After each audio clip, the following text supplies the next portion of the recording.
pessoal. Obrigado a todos aí pela participação, né? Nós, em função das aulas, já estamos em decorrência do processo. Agradeço ao pessoal do mestrado aí, que prioritariamente está iniciando suas atividades. Nós convidamos o professor Lavada para falar com a gente aqui. Conheci ele já de alguns anos aí, já, né? Para ser mais preciso, uns 10 anos, 13 anos, né? E o professor Lavada tem desenvolvido um trabalho em pesquisa em contabilidade gerencial, fez seu doutorado na Espanha, mas deixa ele falar um pouco mais de sua experiência, é muito mais gostoso do que ter um interlocutor, né? Aí a gente convidou porque ele tem uma experiência fazendo pesquisas com métodos qualitativos, né? Conversando aqui na CCP, a gente entendeu que na aula inaugural passada a gente falou sobre, né, pesquisa quantitativa, pesquisa robusta. Então nada melhor do que a gente trabalhar bem o método, né? Tem até um filme para recomendar para vocês aí, O Menino que Viu o Infinito, né? Que é uma discussão interessante. Acho que é O Menino que Viu o Infinito, né? Que é um aluno indiano que estuda matemática, que vai para Londres, né? E é muito legal a discussão, vale a pena, porque lá lida-se muito a figura da intuição versus a prova, né? O matemático está mais preocupado com a prova matemática em si do teorema e o aluno está muito preocupado com a intuição, né? Em resolver o problema, mas não está preocupado com o método. E acaba tendo um dilema muito interessante, né, do ambiente de publicação em 1918. Né? E aí tem o dilema da publicação, o dilema de participar da comunidade. Então é um filme que eu recomendo aí para vocês, que eu acredito que vocês não têm muito tempo vago para isso, né? Estão muito dedicados às atividades. Né? Então nós convidamos o professor para falar um pouquinho da experiência dele, sobre os processos em si de uma pesquisa qualitativa, que ele tem utilizado e as suas experiências. Seja bem-vindo, tá? Eu agradeço aí o convite. Né? E ele está aqui na coordenação também do Conte dos 2 anos, aí, coordenando todos os interesses aí para o bem da pesquisa. Professor, obrigado, seja bem-vindo. Obrigado. Pessoal, boa tarde. Queria agradecer o convite feito pelo Amaury e pelo Marcelo de fazer essa aula inaugural aqui no programa Ribeirão Preto.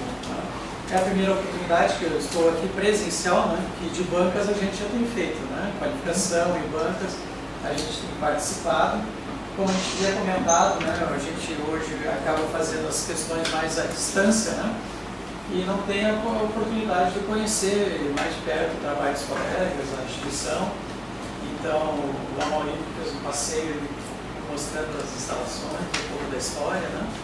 E legal, eu agradeço o convite por estar aqui e espero que eu possa contribuir um pouco com essa minha experiência na pesquisa qualitativa, né? Também mostrar um pouco do que eu tenho usado como referências e falar um pouquinho das experiências, né? No final, assim, alguns trabalhos já publicados em que a gente trabalhou essa questão do método qualitativo. Bem, então isso foi o convite.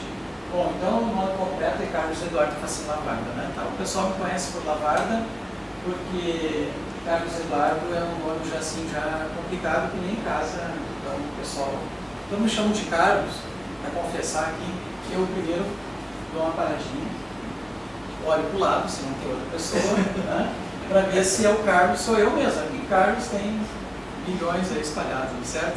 Então, quando me chamam de Carlos, eu já dou aquela paradinha assim para saber em que ambiente eu estou, né? Tá bom? Geralmente o pessoal me chama de Eduardo. Como eu assino e como as pessoas mais próximas me conhecem, né? E Lavarda, bom, eu tenho um irmão que é professor na Unesp, em Bauru. Ele também é o professor Lavarda, né? A gente acaba assim, eu um dia conheci estava no Unicinos, conheci um colega dele de faculdade, lá também estávamos fazendo uma... Bem, eu sou professor lá na Federal de Santa Catarina. Tá? Eu estou lá na Federal de Santa Catarina desde 2015, certo? Eu comecei na pós-graduação em 2009, no programa de Blumenau, na FURB, né? Quando eu retornei do doutorado, como a Maurício estava colocando, eu fiz doutorado na Espanha, na cidade de Valência, na Universidade de Valência. Porque lá nós temos a Politécnica de Valência e a Universidade de Valência, né? Ou são duas instituições, mais ou menos com 45 mil alunos cada um, assim, e a Faculdade de Economia fica do outro lado da rua, da Politécnica de Valência, né? A Politécnica tem a característica de ser uma só instituição, e a de Valência ela é multicampo, espalhado pela cidade, onde ela começou no centro da cidade, que é um centro histórico medieval, depois ela foi se afastando para os arredores da cidade, né?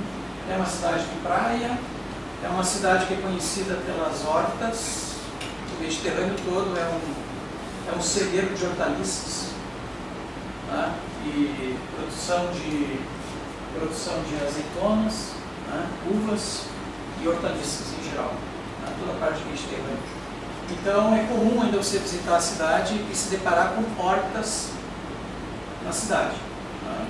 E também laranjais, que é outra característica da cidade, você caminhar por ela e os laranjais você caminhar pela cidade. Para quem tem a oportunidade de conhecer ou não, é um bonito lugar para passear na Espanha, né? A terceira cidade fica brigando com Sevilha para saber qual é a terceira, né? Porque Barcelona e Madrid são as mais conhecidas. Na época que eu fui fazer, foi 2005, o doutorado, né? Então, ou eu fazia São Paulo, capital, né? Ou eu ia para o exterior fazer o doutorado, né? Naquela época eu recebi uma bolsa de estudos da Comunidade Europeia, apresentei para ela, né? Fui contemplado uma bolsa de estudos e fui fazer. Nós éramos mais ou menos uns 600 bolsistas latino-americanos na Europa, apoiados por aquele programa, naquele período que eu estava lá, de 2005 para 2008. Então, saí da Blumenau, em 2015, fui para a UFSC, né? E esse ano eu passei para a PQ1D, porque eu era PQ2 até o ano passado, e nessa renovação de bolsas, que nós estávamos comentando, né, Maurício, a dificuldade que está tendo o Sistema Nacional de contemplar o maior número de pesquisadores com bolsa de produtividade e pesquisa, que é, por um lado, um reconhecimento do CNPq da sua excelência como pesquisador, mas, por outro lado, as portas estão fechadas para ampliar essa base, que é um problema que nós estamos tendo na área, né? Nós não estamos tendo novas bolsas, e nós temos especialmente na contabilidade, nós tivemos um crescimento, né, de programas, né? Então, hoje nós já temos 15 doutorados acadêmicos, mais um doutorado profissional, nós já temos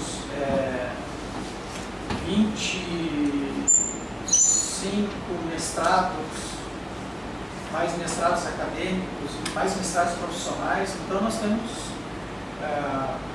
já uma base bem maior que nós tínhamos lá em 2004, quando nós tínhamos 15 programas e 4 doutorados, né? Foi quando a Piconte foi criada, eram 15 programas no Brasil e 4 programas com doutorado.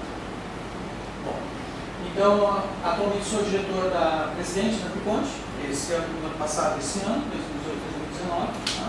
E coloquei o Orcid para referência de currículo, né, internacional. Tá? Aqui um parênteses, né, estava conversando outro dia, o Lattes perdeu a sua oportunidade de ser internacionalizado, né? Porque o Orcid hoje está sendo usado pelas revistas, todos os órgãos, né? E nós temos um enorme sistema aí de currículo que é o Lattes, né? Mas o sistema nacional funciona muito bem, mas o sistema internacional não é visto, né? Então nós temos aí o Orcid que está sendo usado por muitas instituições. Quando vocês precisarem me interromper, estou à disposição, tá legal? Nossa ideia é assim que a gente possa conversar em torno de uma hora e pouco, e também questionamentos também. Aquilo que eu puder responder, você leva para casa para responder depois. Então, vou falar um pouquinho sobre essa evolução, sobre alguns aspectos de validade dos estudos qualitativos, que é sempre um aspecto que a gente se pergunta, né? Será que vale a pena fazer um estudo qualitativo? Será que eu vou entrar numa furada? Será que eu vou fazer porque é mais fácil? São questões que a gente fala, né? Estudos de caso também fala um pouquinho sobre esse método que é utilizado na pesquisa qualitativa, tá? E algumas experiências aí no campo pessoal de alguns trabalhos orientados e resultados dos meus estudos de tese que foram publicados, e gostaria de falar um pouquinho sobre essas características. Então, eu tomei por base um trabalho do professor Maria Major, que fez o editorial da revista Contabilidade e Finanças em 2017, e ela esteve o ano passado, portuguesa, ela esteve o ano passado fazendo uma palestra no Ponte, e ela é uma pesquisadora que se considera que não é da corrente principal, né? Não é da mainstream, certo? Não é uma, como ela considera, não é uma pesquisadora positivista, né? Que é como ela trata e como geralmente é reconhecida essa linha mainstream, né? Positivista, bem, que é caracterizada por uma pesquisa fundamentalmente baseada em dados numéricos, com base de dados, com relações entre variáveis e algumas outras características, né, importantes. E aí também está com um parênteses, né, que geralmente nessa literatura, quando a gente vai ler uma questão, existe um lado jogando pedras no outro, né? O mundo quantitativo jogando pedras no qualitativo, o qualitativo se defendendo jogando as pedras de volta, né? Isso a gente vai perceber, né, em algumas leituras que a gente faz, né, que ou você é um ou você é outro. Um pouco na moda, assim como está, né, no mundo, assim, ou você é azul ou é vermelho, né? Por exemplo, eu sou colorado, meu cunhado é gremista, né? Ontem o Grêmio ganhou o Grenal, né? Tem o verde, o preto, o vermelho, né? Nós temos essas divisões, assim, tá certo? São normais na nossa vida. Então, a professora Major, ela comenta assim, um nível histórico, né, até 60, o paradigma do Rio Grande era normativo, né, e que cabia desenvolver modelos, ferramentas para melhorar o processo de tomada de decisão. Tá? Então, essa era assim, os estudos não eram empíricos, eram normativos no sentido de dizer o que deveria ser feito. Tá? Isso também não é muito novidade, porque quando a gente fala de alguns estudos nessa linha, já vai com um consenso nessa área. Aí, a partir de 70, ela começa a se tornar uma pesquisa positivista ou empírica. Né? Esse é a trajetória. E essa pesquisa positivista passa a descrever como a realidade é, e não como deveria ser, né? Que era a pesquisa normativa, passa a ser como a realidade é, mas ela se apropria muito dos métodos das ciências naturais, né? E que é baseado em evidências em amostras, né? Tentando estabelecer relações de padrão entre grupos de variáveis explicativas e variáveis explicadas, né? Estabelecendo leis que possam expressar essa relação. Essa é a base da pesquisa positivista, que é considerada na contabilidade ainda mainstream. Né? Os pais revistas, Accounting Reviews, Journal for Accounting Economics, Journal for Accounting Research, JAI, TAR, elas são pesquisas basicamente que buscam esse viés quantitativo. Né? Daria para dizer assim, grandes termos que é um viés positivista. E especialmente a contabilidade inicial, que é onde eu pesquiso, ou contabilidade de gestão, como se forma na Espanha, ou controladoria, como nós temos no Brasil, esse termo mais utilizado, né? Mas ou controle gerencial, contabilidade, controle gerencial, e nós temos uma vasta nomes para fazer o outro lado da contabilidade societária, da contabilidade financeira. Tá? Tem usuário interno e usuário externo. E então se começou a discutir essa questão de que essa perspectiva positivista, como única forma de ver o mundo, ela trazia problemas para o desenvolvimento da área, para entender as coisas de uma maneira mais completa e não tão atômica, que é um dos termos que aparece em oposição à visão holística, tá? Onde nós temos uma visão holística para tentar compreender mais um pouco o todo, ou uma visão atômica, onde a gente isola variáveis para entender partes e daí, a partir desse ponto, compreender o que nós estamos observando. Né? E diversos pesquisadores da contabilidade, né, começaram a adotar essas perspectivas que são chamadas, então, alternativas. Tá? Então, o que não é mainstream é alternativo. E aí, no alternativo, a gente tem ainda várias correntes que se comunicam.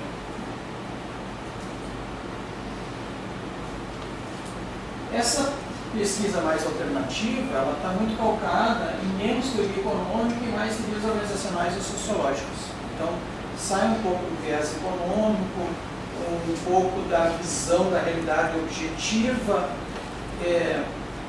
Para quem já estudou um pouco sobre epistemologia, aquela figura do Burrow e Morgan, que fala da visão objetiva da realidade, da visão subjetiva da realidade, né?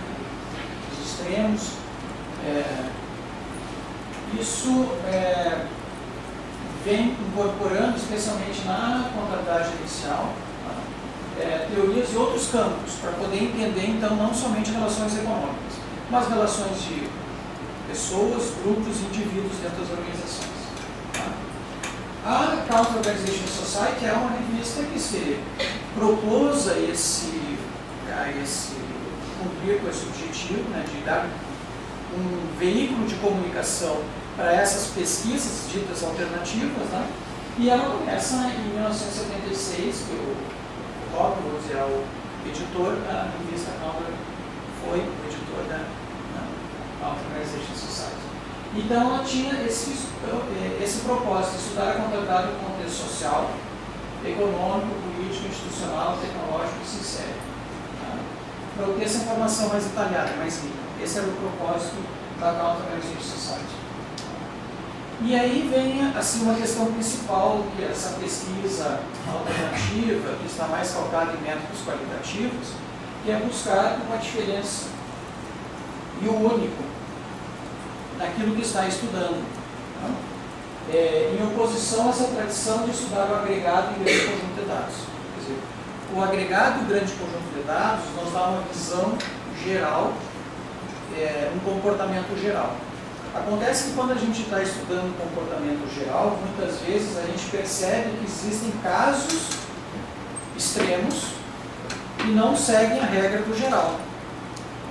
Então, esse entra como uma questão de pesquisa a ser resolvida na abordagem qualitativa, e entrar nesses casos específicos e compreender por que está ocorrendo alguma diferença especificamente com essa organização, com esse problema contábil que está ocorrendo naquela organização. Como é que a gente compreenderia isso? Ok.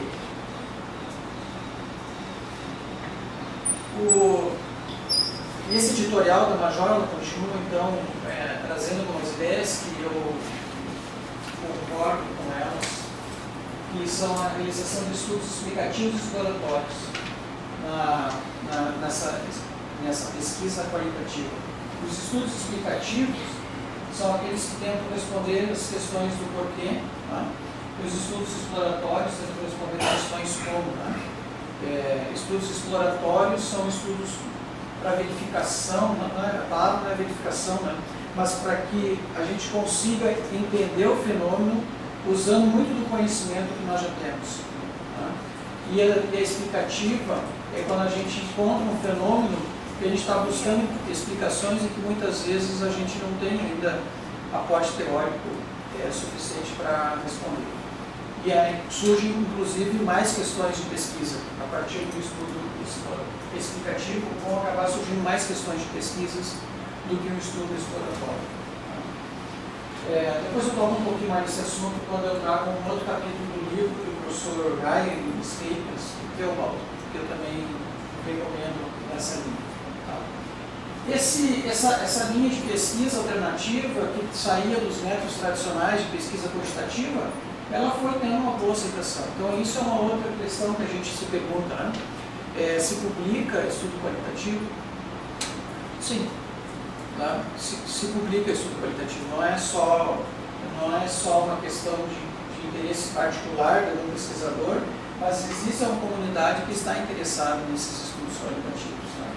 E então ele cita no próprio editorial, né, algumas revistas conhecidas como a MAR, a EAR, a AAAJ, a Journal of Account Organization and Change, da Qualitative Research on Account Management. que são revistas que estão no topo das revistas importantes, pelos índices de citação, nas bases de dados, né, como os Scopus, o Library of Science, e que a gente vai encontrar a maior parte dos autores que a gente costuma trabalhar, especialmente na linha de contabilidade de emissão. Tá? Não que não se aplique a pesquisa qualitativa na contabilidade financeira, não. Mas não é meu campo de estudo. Tá? Meu campo de estudo é na contabilidade de emissão. E aí nós temos, então, várias abordagens teóricas utilizadas, né? Como a de economia política, do labor process, de institutional sociology, realismo político, a rede ator, rede, né? Que são teorias que são utilizadas que vêm do campo da sociologia e não vêm pouco do campo da economia, né? Algumas outras abordagens do campo da psicologia também. E autores como Habermas e Giddens. Giddens é o autor Habermas é um autor de teoria crítica e Giddens é um autor da teoria da estruturação, né, que é um campo de sociologia, né, e que ele também faz uma abordagem crítica, mas ele não é considerado assim um autor da teoria crítica. Mas o Giddens tem sido utilizado bastante na contabilidade para estudar fenômenos que são socialmente construídos, né? Que é uma das visões diferentes quando se trabalha na pesquisa quantitativa, que considera a realidade objetiva. Eu estou trabalhando com o mercado financeiro ele é o que está construído dessa maneira. Né? Mas quando eu estou olhando para dentro da realidade organizacional, eu vejo que muitas das coisas que estão ali sendo feitas, elas não têm uma explicação objetiva. Elas foram construídas ao longo do tempo. E entender esse processo de construção nos ajuda a entender por que muitas vezes, quando nós desenvolvemos algumas tecnologias gerenciais, elas não são utilizadas pelas organizações. Tá? Porque nós temos resistência natural à mudança, normal. Nós também temos fatores históricos que afetam a mudança ou ao uso de novas tecnologias. Isso tem feito que a pesquisa tradicional que é feita buscando amostras de empresas para tentar encontrar um comportamento que explique esses fatores, ela não consegue explicar esses elementos. Tá? E ela consegue explicar outras questões. Eu não estou entrando no mérito do que ela está explicando. Estou entrando no mérito do que ela não está explicando e que aí é necessário um complemento, uma outra abordagem. Só para fazer uma amostra, quanto a essa questão da pesquisa qualitativa, métodos qualitativos de pesquisa que estão aparecendo, eu peguei aqui e fiz um levantamento do volume 38 a 42 da National Economic Research. Tá? Isso é o ano 2018 que está publicado, de 2019, certo? Então foram 29 artigos, tirando os editoriais e outras divulgações que são feitas, como anúncios de cover papers, comentários de outras obras. Então são artigos foram resultados do projeto de pesquisa. Né? Aí nós temos ainda uma grande participação de métodos que são mais voltados à perspectiva quantitativa, que é os experimentos, que são os documentários, tá? E as surveys. Nós temos ainda uma grande participação. Nós temos aqui 21% dos 29 artigos, a LAR, nesses volumes, publicou 29 artigos. Em 2018 e 2019, ela publica 4 ou 5 artigos por edição, são 4 por ano. Então não é um grande volume de publicação. Né? Nós temos revistas que publicam 100 artigos por mês e 12 meses. Na área da saúde é comum isso. Nós temos 100 artigos por mês, nós temos 120 artigos, 1.200 artigos por ano. Certo? Então é uma coisa assim, um volume. Eu me recordo um ano que a professora Elaine era coordenadora da área na CAPES, né? E ela distribuiu para os trabalhadores uma pequena planilha para fazer ajudar no Qualis, né? Certo? Cada avaliador tinha 40, 50 revistas para fazer a avaliação dos critérios objetivos do Qualis, né? Se tem frequência, se tem corpo editorial, se está indexada, quantidade de artigos, né? E aí, quando a gente chegou assim, nessas algumas revistas, 1.200, 1.800 artigos por ano, mas tem.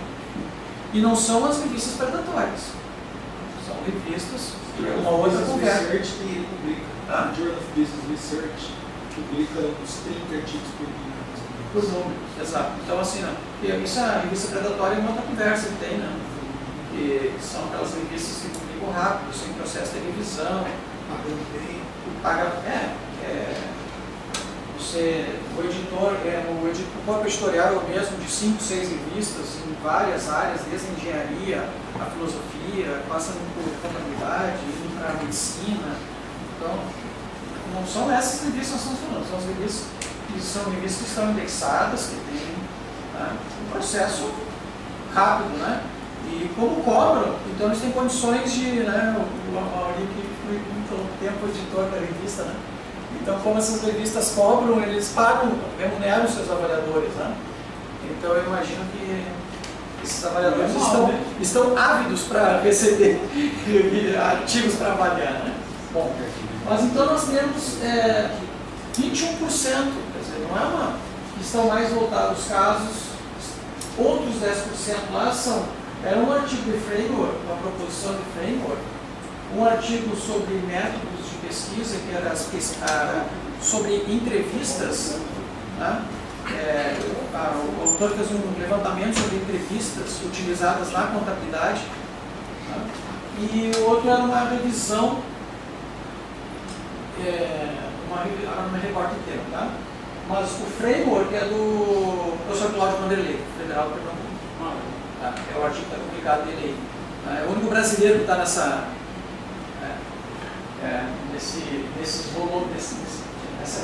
período aí. Tá? Então, o que eu quero mostrar com isso é que essa perspectiva é uma perspectiva que você encontra veículos de comunicação, veículos de divulgação que vão publicar essa pesquisa. O que me chamou a atenção é o volume de experimentos, como tem ganhado espaço na área gerencial, tá? E tem sido publicado, então usando muitos sistemas de incentivos para fazer experimentos, bônus, essas coisas assim. E não sei se aqui está surgindo muito experimento. Pelo menos lá em Florianópolis o pessoal está com a cabeça assim, borbulhando, desenhando experimentos, e quer executar experimentos, e realizar experimentos. Né? E algumas teses estão saindo. Tu já teve algum experimento na tese? Tive um orientado que fez um quase experimento com aula de MBA, né? Tá. Só que aí a publicar é quase impossível. O cara pede para você, uma revista chinesa, né, uma australiana, foi o mesmo comentário. Você pode replicar o experimento de novo, você tem que fazer o trabalho de novo, os comentários dele é para você mudar o grupo, é quase impossível, você tem que fazer o trabalho de novo. Né? A publicação é bastante complicada, né? Mas aí me chamou a atenção. 12 experimentos dos 29 artigos publicados é uma parcela bastante importante. Bom, e aí que surgiu, sim, é uma pergunta que, no momento que chamasse a atenção para te refletir um pouquinho nessa área, né? Quer dizer, posso confiar nessa pesquisa, né? Surgiu essa figura desse gatinho, assim, essa cara inquieta, assim, né? Olhando assim, será que eu consigo, será que dá para confiar na pesquisa, que é um grande problema que a gente enfrenta. Por exemplo, quando eu fiz o doutorado, lá em Valência, em 2008, quando eu fui defender, e durante a construção do processo de qualificação, era um processo um pouco diferente, mas era uma qualificação. Você termina o segundo ano do doutorado, tem que apresentar um estudo empírico para se habilitar a apresentar o projeto de tese. Então, chamavam antes de estudos avançados, né? Que agora essa figura não existe mais, eles unificaram o sistema europeu espaço europeu de educação superior, tá? Então hoje você sai da graduação, vai para o Master. Depois de passar pelo Master é que entra para o doutorado. Né? Como eles não tinham esse processo, a França não tinha também, você saía da graduação, fazia um estudo avançado, que era que seria o Master, depois fazia o doutorado.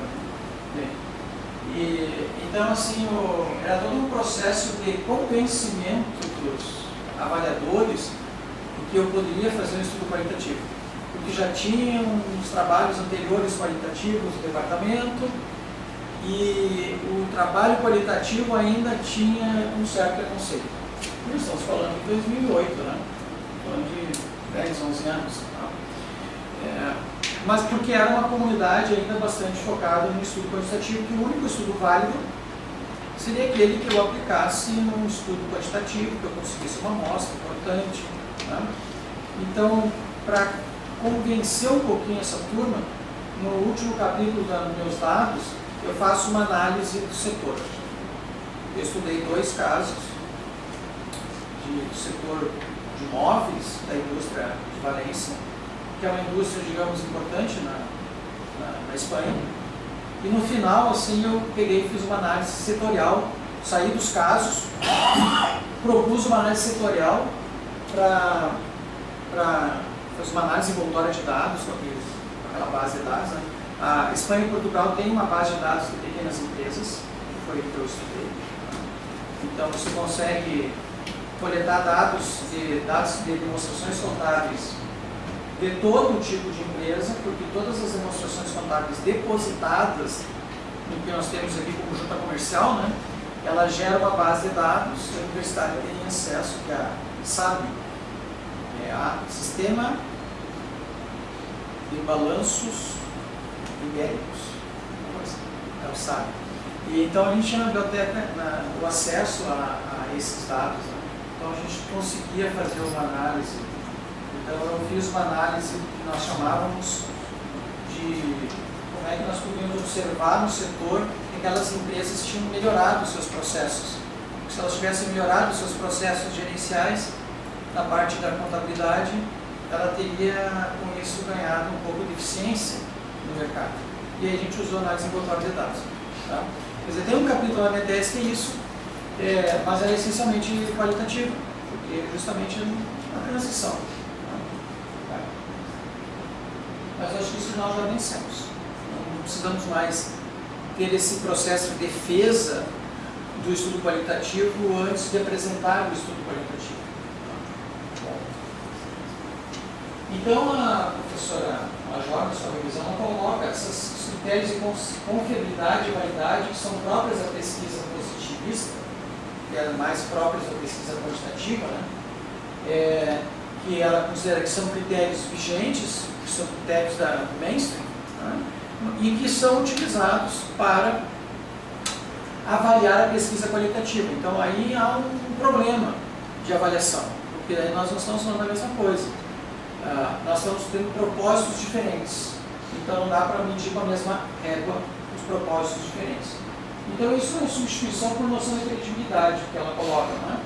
E na pesquisa qualitativa significa formular questões de pesquisa mais apropriadas ao objeto que está sendo estudado, ao fenômeno que está sendo estudado, recolher a evidência adequada ao estudo desenvolvido, ter um protocolo de pesquisa que ele possa ser verificável, que ele possa que o processo possa ser verificado, certo?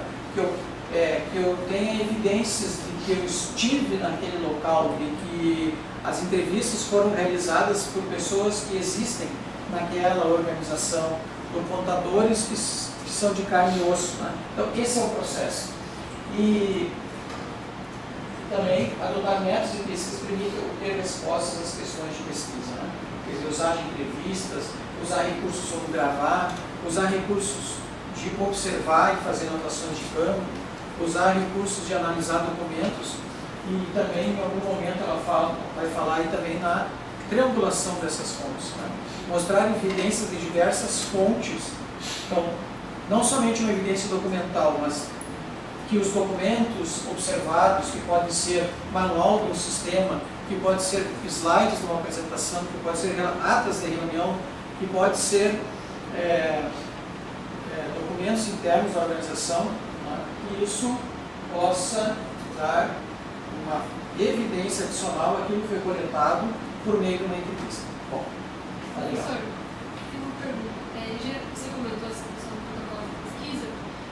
Geralmente você precisa da aprovação, né, da instituição, você vai lá fazer o estudo de caso. Né? Mas às vezes a instituição não quer se identificar. Ela aceita que você faça o estudo, mas ela diz assim, você não pode dizer quem você é. O comitê de ética. Isso. E aí como é que você faz, por exemplo, para provar que você esteve naquela organização, dar os detalhes e se identificar? Como é que acontece esse trade-off assim, para a publicação? O que as revistas aceitam como publicação? As revistas estão cada vez mais pedindo dos estudos qualitativos seus procedimentos éticos. Então, o que você se comprometeu? Muitas vezes, não necessariamente que você passou pelo comitê de ética, porque ainda existe, nós temos ainda um problema nos comitês de ética, que é uma postura voltada mais para a observação, especialmente na área da saúde, tá? Dos riscos que você vai envolver com aqueles envolvidos, quando na verdade o que é uma entrevista com as pessoas, com o contador, com o controle, com o gerente. Eles vão dando moral, né? Pode ter um problema, estou dando moral. Isso, exato. Então você tem que garantir que os dados que você vai coletar naquela entrevista, que você vai manipular, eles não vão ser públicos, certo? Então você tem que garantir esses meios, né? Certo? E, claro, a empresa tem que autorizar, o comitê de ética ela vai. Mas o comitê de ética também não pode divulgar esses dados. De qual é a empresa que você está fazendo, ou o conjunto de empresas que você está fazendo, e que você garantiu lá, com essa empresa, que os dados não seriam divulgados, os nomes das pessoas e o nome da empresa. Então existe o termo de consentimento livre esclarecido, que é um termo usado pelos comitês de ética. Você tem o protocolo ético que você pode estabelecer.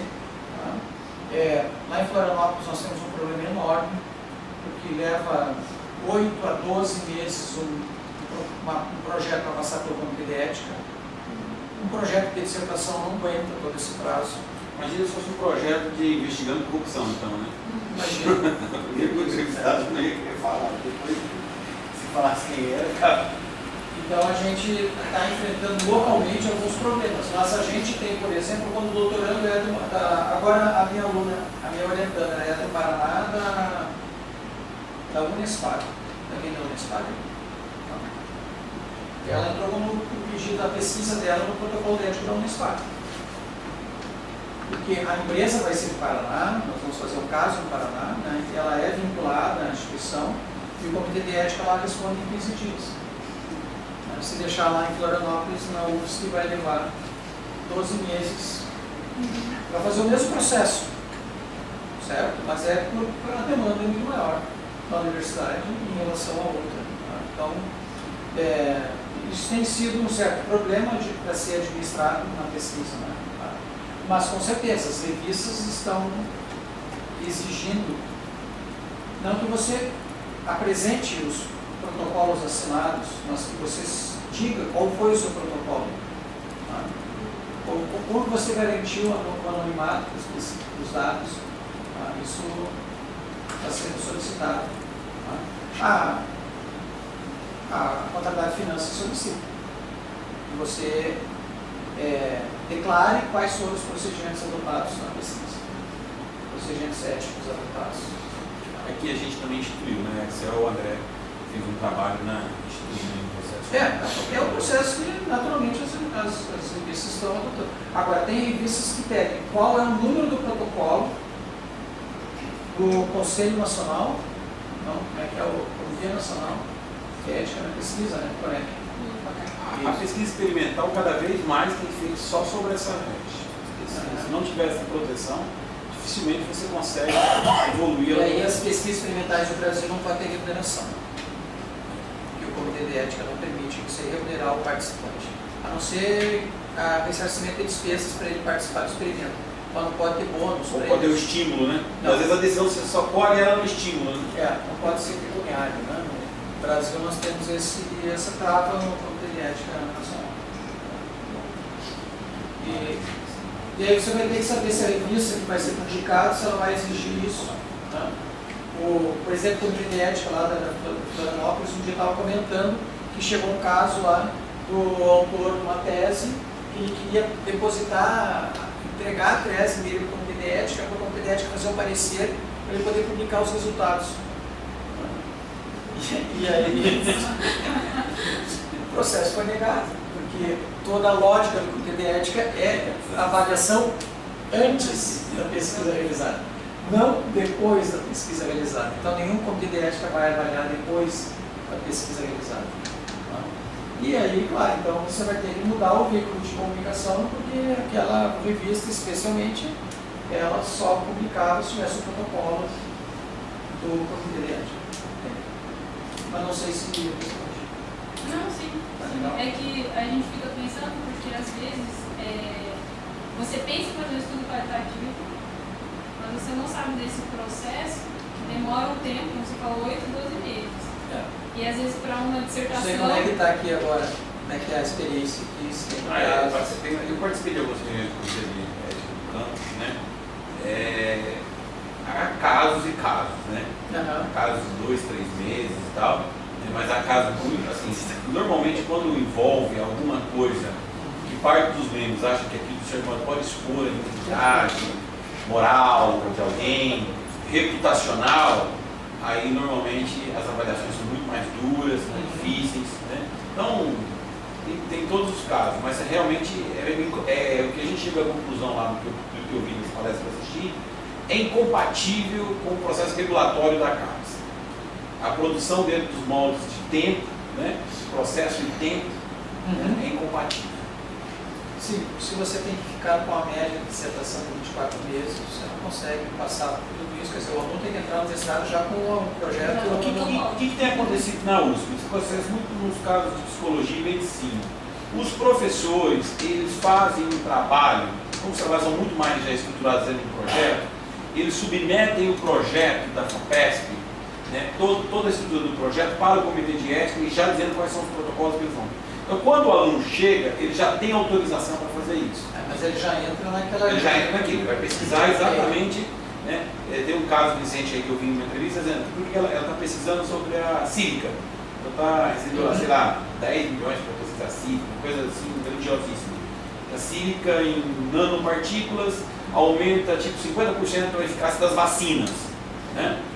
E aí, para todos os testes que ela vai fazer lá, dos estudos que precisa de ética, ela já pediu isso antes. Quando ela submeteu, teve um projeto aprovado, ela já submeteu ao Comitê de Ética. Quando o aluno vai executar o pedaço da pesquisa, ele já está com o protocolo. Ele vai ser a dissertação ou alguma tese, então ela já tem, né? É uma alternativa de estruturação da área que tem que ser pensada também quando você trabalha com projetos que possam ser assim. Se a gente pensar um projeto que vai ser a dissertação ou a tese, não vai dar. Quer dizer, o projeto tem que ser maior e aquilo tem que fazer parte. Né? Ok. Ela coloca aí os critérios, né, que são critérios de autenticidade, de plausibilidade e relevância. E para substituir, então, os critérios de validade e confiabilidade, geralmente propostos na área positiva. Né? Bem, aqui eu trago alguns recortes do texto do Hayek, Stevens e Theobald, 2002, que é o livro, esse é o capítulo do livro, Métodos de Estudo de Caso. Depois no final tem a referência completa do livro. Tá? É um livro que eu conheci durante o processo de doutorado e ele é um livro específico de pesquisa na área de finanças e administração, contabilidade. Tá? E é difícil a gente encontrar livros de metodologia que trabalhem especificamente a área. Né? Então ele coloca assim, que os estudos de caso oferecem essa possibilidade de entender a natureza da contabilidade na prática, em termos de técnicas, procedimentos, sistemas, como são usados. Né? E ele coloca então os tipos de estudos de caso, como eu já havia colocado, que ele considera essencial são os estudos exploratórios e explicativos. Que muitas vezes existem os casos descritivos, ilustrativos, experimentais, mas que eles trazem pouca contribuição. E os que trazem mais contribuição são os exploratórios e explicativos. Né? E o exploratório, que ele pode explorar razões específicas de práticas contábeis, permite gerar hipóteses. A principal razão do estudo exploratório é gerar hipóteses para estudos futuros, certo? Não testar a hipótese nesse estudo. Eu gerar continuidade de estudos, quer dizer, essas hipóteses são testadas em subsequência em estudos de larga escala. Tá? Então elas me colocam como estudo exploratório. Eu vou conhecer o campo, alguns casos, isso me dá sustentação para argumentar uma construção de hipótese que vai ser testada depois através de um estudo de massa, bem fundados. Depois, os estudos explicativos, que é o que considera sempre aquilo que é mais atrativo para a perspectiva qualitativa, é o foco no caso específico, fornecer explicações convincentes para o que foi observado. Tá? E se a teoria disponível não fornece as explicações, modificar ou desenvolver outra, o qual pode ser usado em outros estudos de caso. Tá? Então, é trabalhar um pouco no limite do conhecimento para estabelecer ainda momentos, observações, comportamentos que ainda não estão totalmente explicados ou trabalhados dentro daquela área. Tá? Isso ele coloca assim, bastante peso nos estudos explicativos. Tá?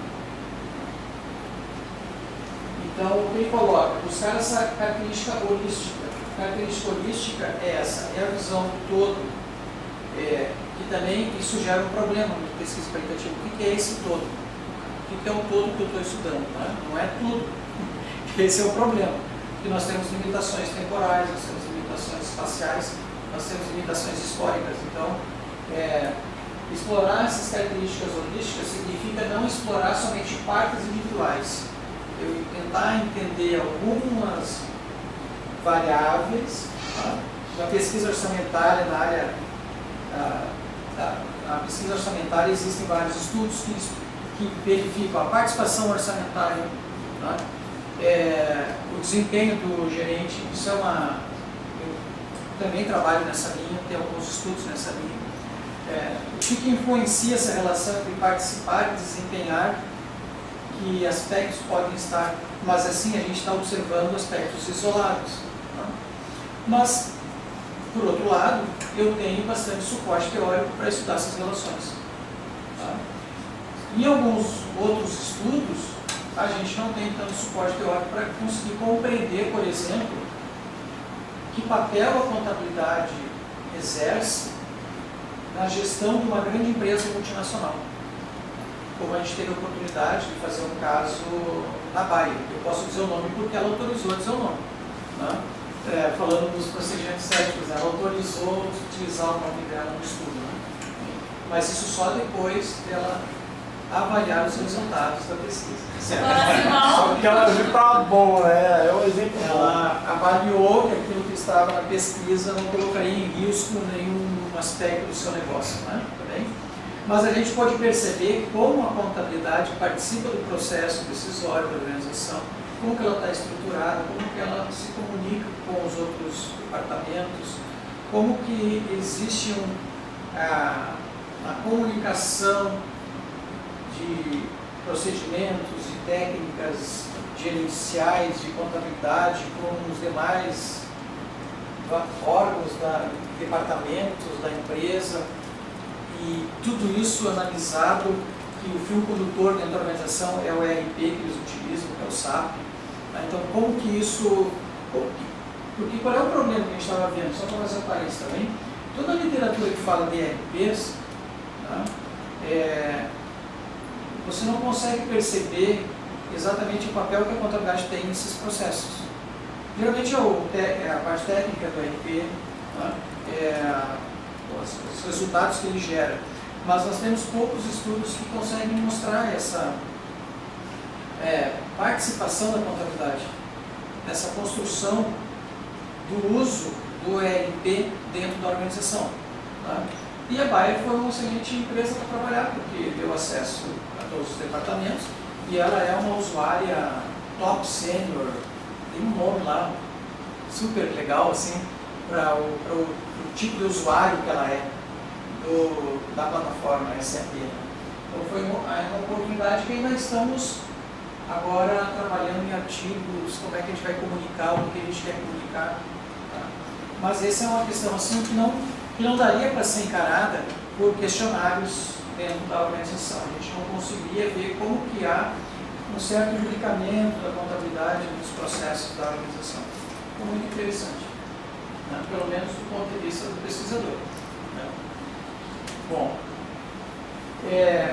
esse capítulo sobre o método do estudo de caso, então ele diz que o estudo de caso também pode ser trabalhado numa perspectiva positiva ou numa perspectiva interpretativa, que ele coloca que seria uma mais quantitativa ou uma mais qualitativa, né? Então ele coloca uma série de características que ele vai explicando ao longo do material, né? Mas, por exemplo, uma questão que aparece aí importante é a generalização, né? Generalização, que é um grande problema que nós temos nos estudos qualitativos, quando a gente coloca lá como uma limitação do estudo que não pode haver uma generalização dos resultados, né? Ou das hipóteses, dos testes das hipóteses. Bom, a grande questão é que o estudo qualitativo em si não se propõe a generalizar esses resultados. O que se está propondo é a compreensão do fenômeno para identificar que elementos estão em jogo, o que está fazendo parte daquele fenômeno, que não estão sendo levantados por outros estudos, tá? Que a gente não tem ainda compreensão disso. E essa generalização é mais no campo teórico, ou também conhecido como generalização analítica, que é a compreensão dessa teoria que está explicando esse fenômeno e que novos elementos eu posso agregar para compreender esse fenômeno, certo? Então é um campo importante da pesquisa porque ela nos ajuda a levantar esses elementos que não são percebidos e muitas vezes eles são os outliers das nossas equações, né? Que a gente joga fora aquele dado, né? Bem, também tem outras questões aí que vai falando, a questão principal da visão do mundo, é uma questão importante que tem a ver com a construção social, né? A construção social, os pressupostos dela é que todos os processos são históricos e muitas vezes a gente está repetindo e já não sabe mais a origem, tá? Tem uns experimentos que são bastante conhecidos nesse campo da construção social, que é o experimento com os macacos na jaula, tá? Alguém já viu? Está no YouTube, né? Você já viu? A história das bananas, que ele tem um cacho de banana no centro da jaula, certo? E aí o macaquinho, e tem uma escada, dá acesso ao cacho da banana. Mas ele não pode pegar o cacho de banana, porque se ele pegar o cacho de banana, os outros macaquinhos vão em frio, certo? Então é um experimento de comportamento, né? Como é que a gente muda o comportamento? E acontece que todos eles... Aí o que acontece? Quando o macaquinho desce com a banana e os outros tomaram banho frio, ele apanha os colegas. O experimento vai até que chega um momento que nenhum deles mais pega a banana. Não sobe mais a escada. E aí eles começam uma nova fase de experimento, eles vão trocando os indivíduos. E aí todo indivíduo novo, a primeira coisa que faz é subir a escada. E os outros já não tomam mais banho de água fria, mas repreendem o comportamento do colega. Nem sabe por quê. Mas... Não sabe por quê. É isso que fala da construção social. Eu já não sei mais por quê, mas eu reproduzo. Tá? Então isso se repete nas organizações. Entender esse mecanismo de por que eu estou reproduzindo um comportamento que eu já não sei mais por quê, tá? É um dos elementos de estudo dessa linha da perspectiva qualitativa. Porque eu não consigo perceber quando eu estou adotando uma perspectiva quantitativa. Tá? E a visão, ao contrário, é a visão externa objetiva. Quer dizer, eu tenho uma sanção por pegar banana, é por isso que eu não pego banana. Bem, não estou preocupado com a construção daquela sanção e esse processo que houve, né? Nem se as motivações existem mais, né? Exato, não existe mais, porque esse é o grande problema, que a outra expressão que é usada, que é o bloqueio do passado. Quer dizer, isso está bloqueado em algum momento e ninguém mais está conta do porquê, né? Outro exemplo clássico é porque os foguetes os foguetes que levavam o ônibus espacial. Porque o ônibus espacial, né? Vocês concordam com o ônibus espacial? Já não é tão antigo assim, né? A gente tem esse problema, né, Mauro? Começa a falar de coisas. Né? Daqui a pouco eu estou falando de orelhão com fichinhas. Mas o ônibus espacial, aquele programa foi abandonado, né? A nave espacial, ela tinha que retornar à Terra. Mas para ela sair, ela tinha uns propulsores. Os propulsores eram compridos. E eles se destacavam em relação à nave, né? E aí, por que ele era comprido? Porque ele era transportado de um fornecedor que levava por trem, porque o trem passava pelos túneis. Então eu tinha obrigatoriamente que obedecer o espaço disponível para passar, né? E então a história toda, porque que o túnel tem aquela altura que está adaptado ao tamanho dos trens, o tamanho dos trens está adaptado à distância de rodas. A distância de rodas é o padrão que o Império Romano usava para puxar as suas, como é que chamava aquilo, não sei se é Bíblia, as Bíblias, certo? Como o Império Romano foi o que mais construiu estradas durante o seu reinado, né? seu período imperial, correto? Então, quando os trilhos, quando a indústria do vapor tomou força e os trilhos se popularizaram, os trens se popularizaram, né? Era muito mais simples botar os trilhos em cima das marcas, porque as estradas estavam todas marcadas.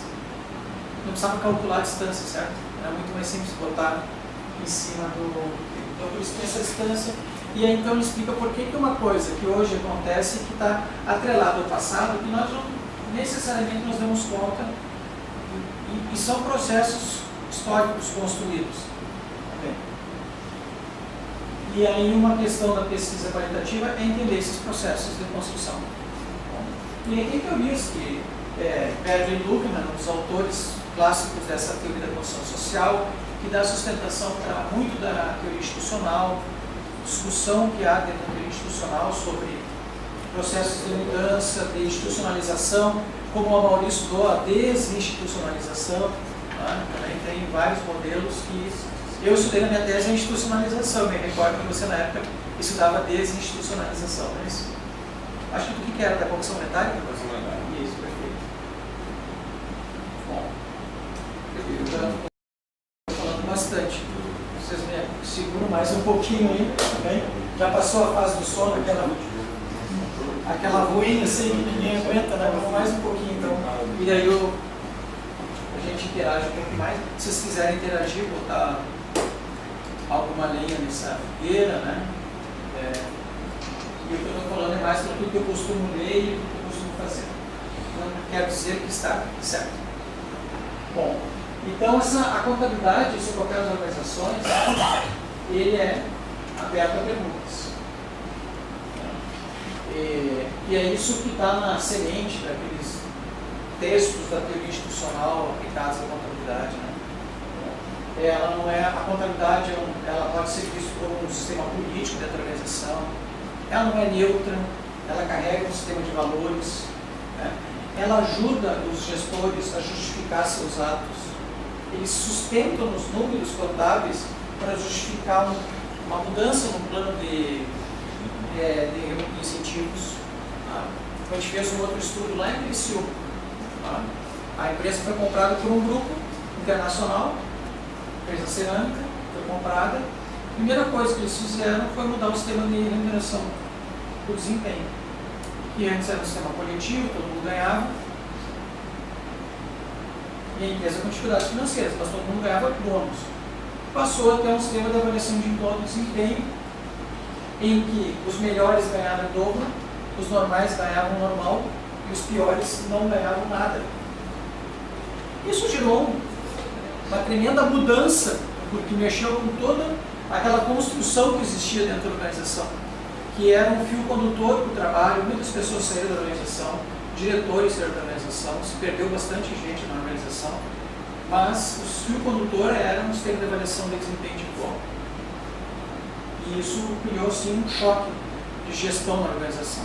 Eu vivi um caso desse recente lá no estado da Bahia, na empresa Embasa, né, e eles estavam lá com um conflito enorme e tal, eles estavam mudando o sistema lá de resultado, remuneração e tal, mas as pessoas não estavam muito bravas com a questão de mudar a remuneração. Sim. Estavam bravos porque eles perderam, porque antigamente eles poderiam folgar 12 vezes no ano, né? sem descontar. Então, o brasileiro já trabalha 20 dias por mês, eles trabalhavam 19. Eles estavam bravos porque agora eles só podiam faltar 6 vezes no ano.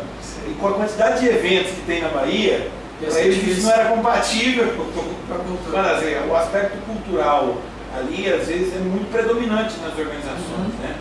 Você conversa você vai para a Bahia, você vai ver que tem uma característica cultural muito forte sobre as organizações, né?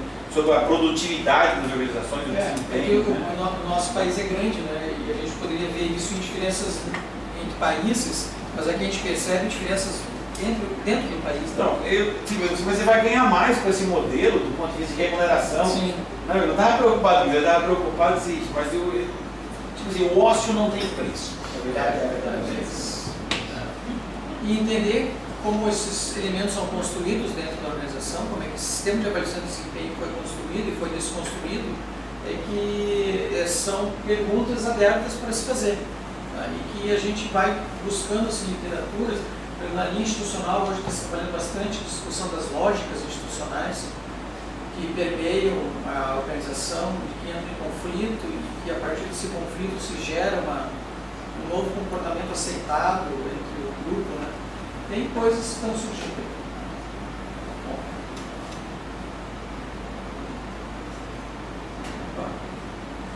O papel do pesquisador. Né? Então, esse capítulo ele coloca esses 5 papéis, né? Que dependendo dos autores varia muito, né? Mas o outsider é aquele que se mantém distante do caso, usa fontes secundárias, informações, não entra na organização ou no campo.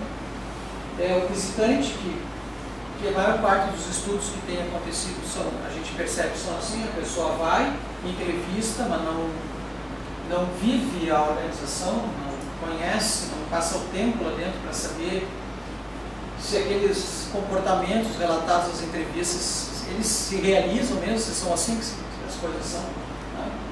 O facilitador, que o pesquisador não gera soluções, mas ativa os sujeitos para identificarem os problemas.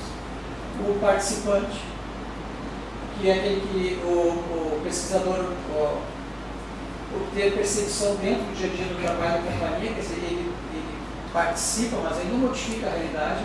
E o ator, que é aquele que realmente modifica a realidade. Né? Algumas outras literaturas falam de observador, participante, participante, observador, somente participante, somente observador. E o Ryan traz essa que se assemelha muito a outras literaturas. Né? Você pode ter, em muitos artigos a gente verifica isso, né? Um dos pesquisadores era funcionário da companhia nos últimos 15 anos. A gente tem visto estudos de caso que trazem isso. Uma questão que depois aparece nesse livro também é que quando existem essas situações, você tem a condição de ter uma equipe de pesquisa externa e que não seja somente pesquisadores dentro da organização, mas que você tenha também triangulação, não somente de dados, mas como também de pesquisadores. Que esses pesquisadores que são externos à organização possam avaliar, fazer uma análise crítica dessas, que muitas vezes a gente está apaixonado pela empresa, né?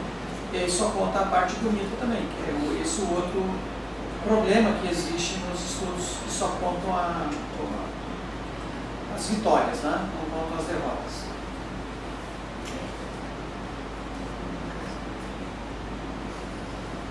A questão da teoria também é uma questão importante, né? Porque no estudo de caso, nós não prescindimos da teoria, porque existem alguns modelos de estudos qualitativos que são mais reforçados em termos de literatura e tem alguns que a literatura vai se construindo junto com o caso. Uma literatura inicial em que eu pego, por exemplo, itens sobre a estruturação, eu coleto informações, participo daquela realidade, daquele fenômeno, entendo o fenômeno e vou precisar de um aporte teórico complementar para poder entender aquele fenômeno. Então, não é uma revisão da literatura que fica fechada e depois uma verificação se aquilo ocorre e se fecha com a literatura, mas uma construção feita em etapas, em que eu vou ter uma questão empírica, uma questão teórica, e isso volta para o teórico, isso volta para o empírico. Então, muitas vezes a gente vê vários artigos publicados que começam com um caso. e depois vão para o framework, e depois vão para resultados. E a introdução fala de alguns pressupostos básicos que o pesquisador teve, porque esse foi o processo de construção, né, que ele fez. Bem, aqui vem a parte da triangulação de dados, que é um momento importante, né, onde você tem várias fontes de evidência. Essa triangulação de dados, inclusive, eles recomendam também triangulação de pesquisadores, triangulação de métodos de pesquisa. Se você também pode fazer uma survey dentro da organização e cotejar isso com entrevistas, e cotejar isso com documentos, e cotejar isso com observações. Tá?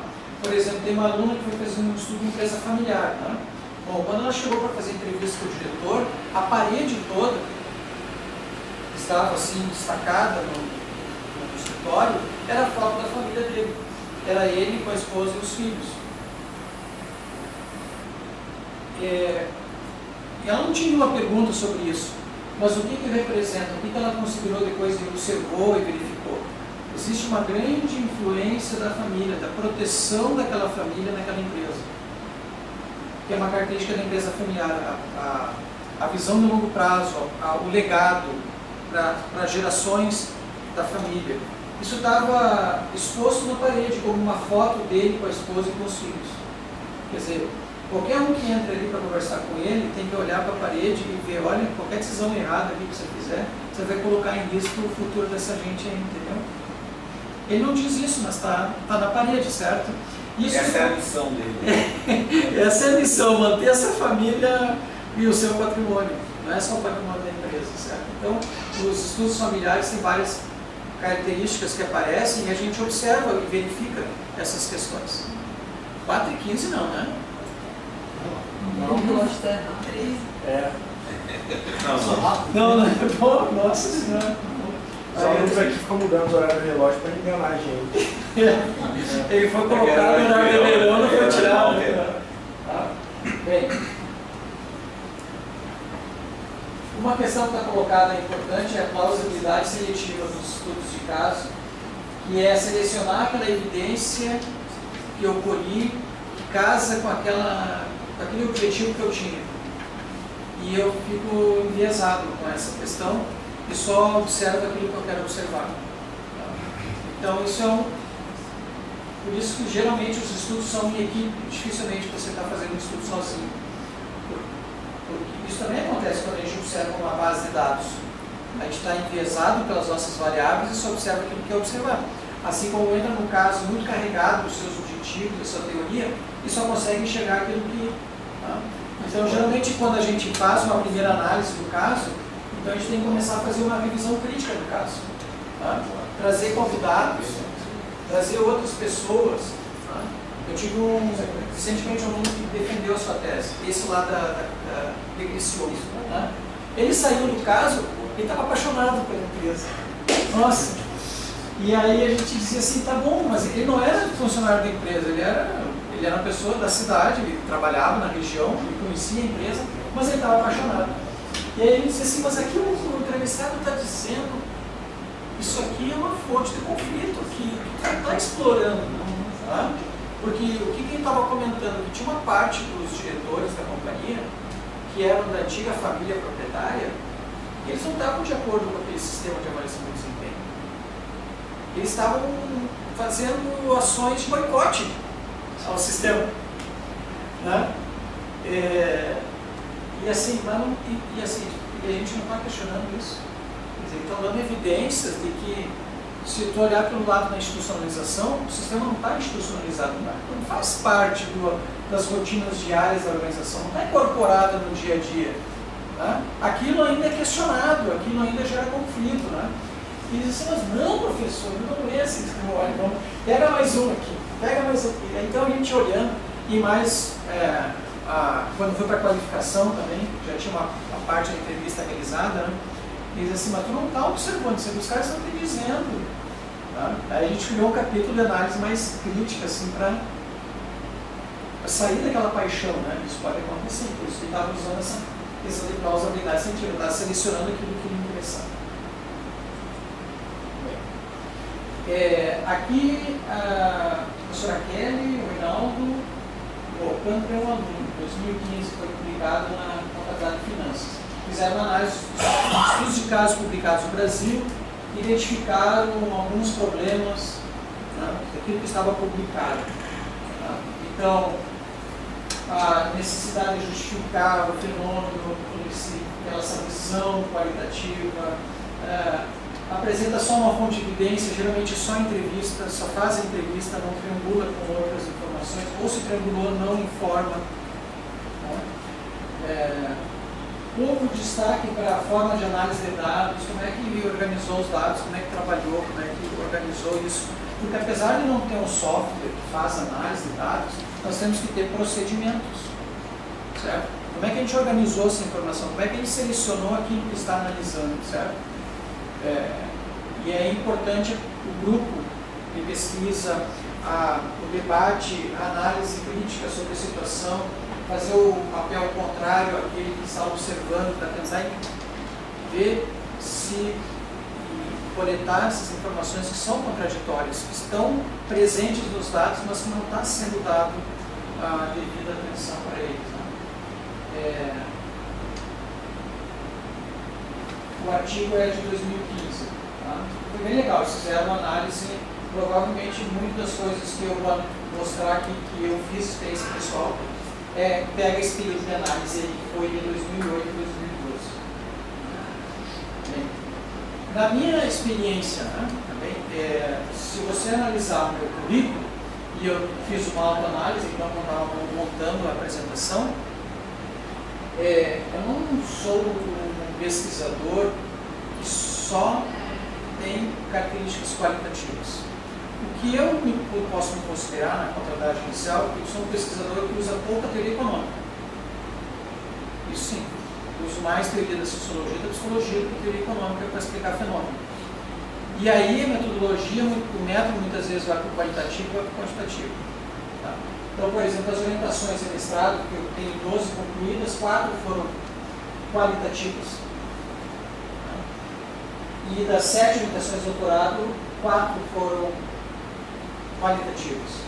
Dá um pouquinho mais, passou um percentual de 50%. Mas o que tem a ver com isso? Tem muito a ver com o fenômeno que está sendo pesquisado. Tem muito a ver com orientando aquilo que ele se sente à vontade, aquilo que ele acredita. Né? Eu tive uma aluna que nós fizemos um estudo qualitativo numa empresa familiar, mas ela queria fazer um estudo quantitativo.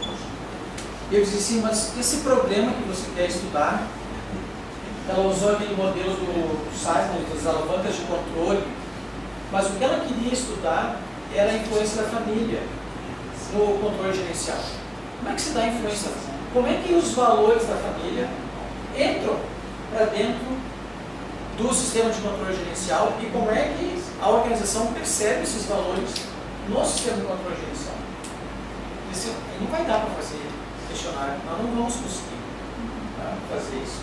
Tá? E aí, ela, com muita luta entre orientador e orientando, a gente conseguiu definir um projeto que fosse uma pesquisa qualitativa, tá? Que fosse um caso, uma empresa do oeste catarinense que produz material esportivo, vende em todo o Brasil, produz para outras marcas, tá? Tem uns 10 mil funcionários, e aí foi legal o trabalho dela, no sentido de que ela primeiro teve que se convencer que ela queria fazer aquele trabalho, e depois ela começar a ver os primeiros resultados que ela começou a coletar de dados dentro da organização, que é a Ieda Ouro, que é coautora de alguns artigos aí. Dá para dizer que alguns eu sou o coautor dela, né? Porque tem muito dela. Esse primeiro trabalho que eu destaquei um pouquinho foi o resultado da minha tese, que foi publicado em 2009 na Contabilidade e Finanças, tá? E fala sobre a interiorização da mudança, que é o modelo aqui do Burns Escapes, que fala da antiga, da velha economia institucional, e que fala de 4 etapas do processo de institucionalização. E o foco desse artigo, que foi extraído da pesquisa, era a interiorização, quer dizer, aquele processo que, depois de codificada a mudança, eu vou fazer a reprodução dentro da organização e ela vai se modificando e se adaptando e criando uma nova forma daquilo que foi proposto e efetivamente ela é utilizada na organização. Então foi esse o processo. Tá? E então os coautores são os meus orientadores. A professora Vicente Coy e a professora Mercedes Barrantina, são da Universidade de Valência. Tá? Professor, os números lá de orientandos, mestrado, doutorado, é um indicativo de que fazer uma boa pesquisa quali, o cara precisa de mais tempo, o aluno também mais uma base melhor, mais conhecimento no caso. Eu acho que, especialmente no mestrado, né? Que o tempo muitas vezes não é suficiente, né? Então, esses estudos que a gente fez, foram estudos de caso, a gente entrou bem cedo na organização. Praticamente no final do primeiro ano do mestrado já estava com a organização definida, já estava com um projeto de pesquisa definido. Então, você tem que se antecipar. Né? E aí vai depender também do tempo, da necessidade, da vontade do aluno, no caso mestrando, né, de desenvolver essa proposta. Por isso é um dos motivos que explica essa. Já na tese, já a gente consegue uma maior preparação, né? Então, geralmente você vai coletar dados aí no final do segundo ano, início do terceiro, né? Pelo nosso modelo de construção de tese, né? Que a gente é bastante demorado para entrar na pesquisa. A gente dá um monte de disciplina para depois a pessoa entrar na pesquisa em si, né? E quando você está fazendo um estudo de caso, tem aquela flexibilidade toda na hora de analisar os resultados, né? Você pode, diferente talvez de uma pesquisa quantitativa que é mais uma receitinha. Na maioria das vezes você está mais você tem poucas condicionado opções. Na análise. Você tem aquelas opções que não dá nada, e aí você fica sem a pesquisa, né? E tem os dados quantitativos, né? Você testou, torturou lá, né? Usou todas as técnicas que conhecia e tinha habilidade para fazer e não conseguiu a informação, né? Agora, realmente, no estudo qualitativo você tem várias alternativas. O que tem como um método de análise de dados é estabelecimento de padrões. Quer dizer, o que se estabelece de padrões, o que está mais cristalizado dentro da organização. Tá? Que você pode ter mais argumentos, que os seus dados te dão mais oportunidade de análise. Porque muitas coisas ainda são incipientes, ainda tem muito conflito, não consegue entrar na discussão, por mais que era o teu objetivo, mas você não consegue entrar naquela discussão. Na verdade, você tem desvios que os dados te trouxeram, que te trazem um pouco de dificuldade. Porque muitas vezes o que acontece quando a gente define o objetivo é aquilo que eu gostaria de fazer. Né? E aí os teus dados, eles te mostram lá, no teu campo, mostra que é diferente. E aí você tem um pouquinho também a resistência do pesquisador de tentar entender essa diferença, o que algumas vezes vai implicar em você ter que buscar outra literatura para dar apoio para a solução, para entender aquele caso. Não foi aquela literatura que você havia trabalhado tanto, que você era apaixonado, comprou o livro do Giddens, e aí comprou o livro em inglês, comprou a versão em português, achou até os erros da tradução, mas aí você vai ver que te ajuda pouco. Porque às vezes o caso não te ajudou aquela riqueza de informações que você precisava. Era isso? Tá legal? Tudo bem? Bom, então alguns estudos que são publicados, que eu sou coautor, tá? Que a gente publicou em algumas revistas, inclusive aqui na FR, nas organizações, tá? Da revista Fonte, da Contabilidade de Finanças, da revista lá da Gestão, Finanças e Contabilidade também. O professor Reis, o professor Luciano Reis, ele é da Londrina, né? Ele fez doutorado aqui em São Paulo também, na USP. Então, cada um tem uma historinha, tá bom? Mas aí eu já me passei bastante no meu tempo, que eu tinha proposto. Cada um tem uma historinha assim que daria para contar, de como que foi construído, como é que a gente chegou em cada um deles. O Ambonese, ele foi o meu primeiro orientando de tese, tá? Lá em Blumenau. E a gente começou com um trabalho em linha orçamentária, queria fazer uma survey, e começamos assim a trabalhar, construir aquela survey, E aí a gente identificou assim, já 2 teses. A professora Márcia Espejo havia desenvolvido uma survey também nessa linha de orçamento. O professor Emanuel Junqueira, acho, também tinha desenvolvido uma tese nesse caminho. E aí a gente estava assim, poxa, mas eu acho que assim, está um pouco criativa essa nossa ideia, né?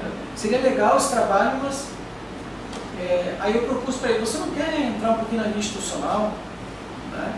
E a gente entrar nesse campo de pesquisa, porque era a proposta dele, né? Aí a gente foi vendo assim, também não tem por prática assim, chegar e impor um tema, você vai fazer esse tema também? Tá? Então eu quero te ouvir, quero saber o que você propõe também, para saber se aquilo que você propõe está dentro daquilo que eu gosto de pesquisar e a gente fazer um acordo aí de orientação. Tá? Bem, então, o Andronés, como a gente analisou os fatores que afetam a resistência dos sistemas, nas mudanças dos sistemas de contabilidade gerencial, a gente analisou empresas do setor agronegócio que tinham implementado ERPs. Tá? Então, a gente encontrou grandes empresas do setor do Brasil. A gente estudou 3 e cada um era um caso diferente. Cada um era uma abordagem diferente. Uma tinha implementado com sucesso, era usada na organização, outra não, já tinha passado por um, já estava no segundo. O primeiro estava no jurídico da empresa, que tinha dado um rolo. O segundo sistema estava implementando e estava difícil, as pessoas não estavam sabendo usar aquelas telas. E a terceira empresa, ela estava muito numa fase inicial, assim, ainda não conseguia romper aquele momento de decisão. Vamos, não. Aí o pessoal não ia, né? Tá certo? Ficava a tomar decisão, não tomava decisão. Então, ficou nesse exemplo. Tá legal? Bem. A Ouro foi a IEDA Ouro que a gente estudou em empresas familiares, tá? E ali tem 2 artigos aí. Um fala mais dessa relação entre estratégia e desempenho, e a outra fala mais da relação com o controle gerencial. Aquele primeiro artigo lá em 2017 não explora os termos de controle gerencial, e no artigo de 2019 a gente explora os termos de controle gerencial, conta a história dos termos de controle gerencial, e aí usando o modelo do Simons lá para entender aquelas alavancas. E a gente percebe assim que o sistema de crenças, sistemas de fronteira ou de limites, que são 2 das alavancas, como que esses sistemas são carregados de valores familiares, muito mais que os sistemas interativos diagnósticos, que são mais tradicionais, digamos, mais focados em ferramentas tradicionais de avaliação de desempenho, de controle orçamentário, tá? De custos. Eu acho que é isso um pouquinho que eu queria contar. As referências que eu usei, tá? Aquele livro, o artigo da Kelly, do Rinaldo e do Caio, o editorial da professora Major e o livro do professor, os 3 autores, Rice, Sequins e Geobaldi, que é Research Method and Methodology for Finance and Accounting. Tá? Eu acho que não saiu mais de outra edição, de 2002, né? Mas tem também um livro que a professora Major é coautora, que se chama Controlo de Gestão, que está em português, né, de Portugal. E o controle de gestão é uma perspectiva assim, de pesquisa, e tem lá nos capítulos que ela fala de várias abordagens teóricas e metodológicas da pesquisa em contabilidade de gestão, ou contabilidade gerencial. Também um livro que ela apresentou no congresso do Biconte no passado, ela apresentou alguns pensamentos dela que estão expostos nesse livro, e a gente consegue talvez pela Amazon. Tá? Que eu comprei foi da Amazon. Então, meu e-mail é eduardo.lavarda@ufsc.br, e estou aberto às discussões e passei um pouquinho de tempo, Maurício, mas aí agora se a turma quiser fazer alguma pergunta, algum questionamento, pegar fora do tema, não falei nada do Biconte. Quando eu estou pensando, eu fui anotando aqui. Foi anotando as perguntinhas? Eu comecei lá a fazer meu trabalho de mestrado, né? depois fiz meu doutorado e tal, então eu trabalhei muito com o pessoal da contabilidade gerencial, da FE, né? E aí as circunstâncias profissionais da FE em Ribeirão Preto fizeram, de um certo modo, migrar mais por uma questão de dedicação, de esforço. Chega aqui o professor Botói na época, né, diz, você escreveu lá no programa de PAI, né? Ele escreveu um monte de materiais para disciplinas de tributação como orientador. Ele dava aula de tributos e era de gerencial. Tá. E aí ele falou, já que você escreveu, então não tem ninguém para dar tributos, nem você, porque é o cara mais eleito agora. Ele recém-chegado, tipo, quer falar não, né? Aquela coisa que você assim. É o bullying novo. Exatamente, né? Você dá 12, 15 disciplinas durante 10 anos diferentes, mas faz parte. Tudo é uma equipe, é um grupo pequeno, todo mundo se ajuda. Eu até brinco assim, tanto de coisas erradas que eu já ensinei, também que os meus alunos não querem me processar, né? Porque tributo é um negócio tão complexo, velho, que, né, a probabilidade de você ter ensinado alguma coisa errada é possível, né?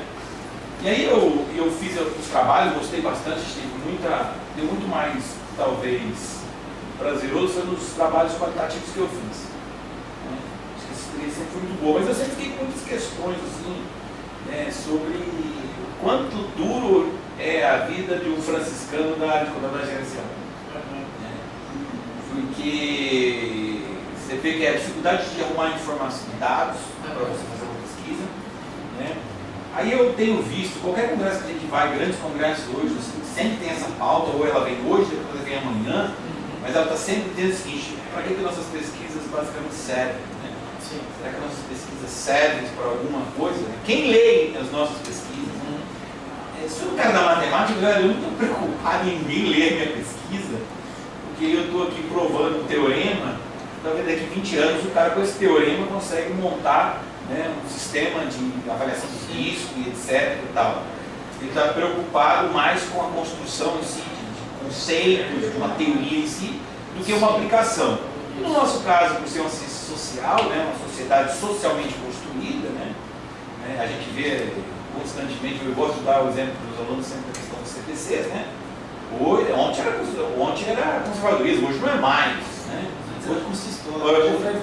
Exatamente. Então, quer dizer, sociedade, aí eu lembro do exemplo que o Marcelo uma vez, lá na Constituição Francesa, né, diz que tem que valer o curso histórico e não o valor justo para decisões patrimoniais, etc. Eu lembro de um exemplo que você tinha falado, uma questão que está na Constituição Francesa. Quer dizer, a sociedade a contabilidade é um produto social, né? Sim. E aí eu vejo algumas questões aqui, que a gente vê a contabilidade gerencial, né, sempre tem um lamento, difícil, arrumar débitos, etc. Primeiro, eu queria ver como é que você vê isso. Qual é a conexão com as questões reais? Primeiro, será que nós, em contabilidade gerencial, ao longo desses anos todos, estudamos as questões reais, as questões que, quando eu digo reais, essa realidade teoricamente, o que de fato as pessoas precisam? Será que nós estudamos de fato os problemas que incomodam as pessoas dentro do dia a dia, né? Nós da academia? Essa era uma questão que eu queria que você, quando você seleciona as suas questões, como é que você faz essa interlocução com a sociedade? Outra coisa é que às vezes eu vejo, aí, não sei se é ignorância da minha parte, ou você é bom em método e você diz, olha, a partir desse método, vou pegar o exemplo do Marcelo aqui, eu uso um método, talvez seja um método, uma forma de analisar a realidade sobre uma ótica crítica, sobre uma ótica interpretativista muito forte. Eu não estou muito preocupado com a teoria, mas às vezes, porque eu sei que as circunstâncias daquele problema vai requerer alguma teoria. Mas eu me especializo muito no processo de analisar aquilo criticamente, que ela vai me produzir os resultados, né, que basicamente explicam o fenômeno. O que eu tenho às vezes observado, eu vejo que você tem uma predominância grande dos seus trabalhos em orçamento, né, desempenho em orçamento, mas comportamentos relacionados ao orçamento, mas eu não vejo muito isso na contabilidade gerencial. Parece que conforme cada música tem uma marchinha, né, cada trabalho tem uma teoria, né, parece que, e aí como é que eu olho essa pesquisa hoje gerencial e olho essa inserção do brasileiro na pesquisa internacional? Não sei se foi muito prolixo, né? Acho que isso. Geralmente você um pouquinho. Parece bem. Mas vamos ver se eu vou na veia, né? Eu acho que a primeira questão da escolha da questão de pesquisa, né? realmente. Você tem que ter uma boa conversa, porque talvez não seja somente aquela questão de pesquisa que surgiu do estudo bibliométrico. Por exemplo, eu posso estar querendo estudar a participação orçamentária, porque a participação orçamentária é o tema mais discutido hoje nas principais revistas de contabilidade gerencial do mundo, e então eu vou ter que fazer um trabalho de participação orçamentária, porque isso é a mainstream dentro dessa... Isso acontece com gerenciamento de resultado.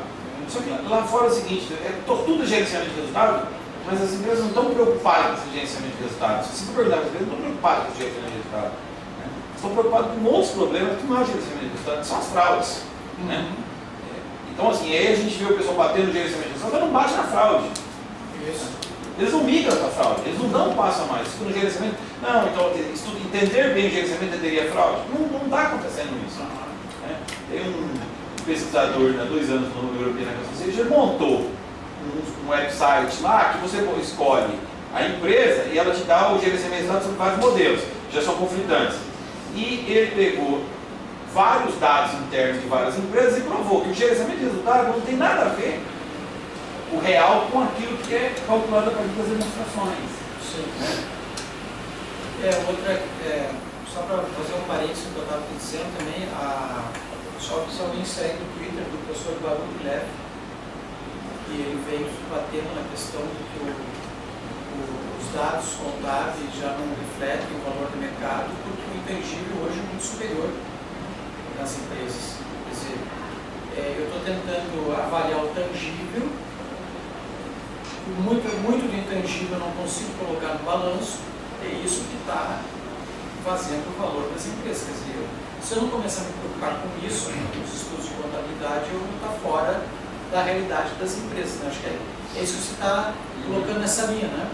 E não sei por que motivo, um dia caiu o Twitter do professor Baruch no meu Twitter e eu comecei a seguir ele, então ele sempre tem algumas coisas assim chocantes. Né? Ele é bem importante. Fala. Desculpa você falar, mas eu entendo o ponto de vista do Baruch, mas ele força a mão em umas coisas também, né? Assim, quer vender o livro dele lá, o fim da contabilidade. O Profeta do Caos é sempre mais bonito e bem ouvido, né? Mas aquelas coisas... Tem uma réplica dos australianos contra o estudo dele também. Teve. Porque assim, ele vai lá e coloca assim, a empresa divulgou as demonstrações delas, o sistema de informação da SEC, lá o Edgar, teve 15 acessos. Ninguém acessa o Edgar. Se essa lógica fosse valer, então Economática não ia ganhar dinheiro nenhum, Thomson, Bloomberg, ninguém ia ganhar dinheiro nenhum, porque ninguém usa essa informação. Então assim, eu acho que assim, às vezes ele sabe que distorce. O ano passado no AAA em Washington, eu assisti a palestra dele lá, o pessoal andou fazendo umas perguntas nessa linha para ele. Então assim, também não é bem assim. Eu concordo que ele traz umas coisas que é até uma autocrítica bastante importante da gente pensar se será o que ele faz é válido. Eu concordo com o que ele falou, tem muita coisa que gerenciamento de resultado é só ruído que está capturando lá e está querendo ver o fantasma no chiado da TV.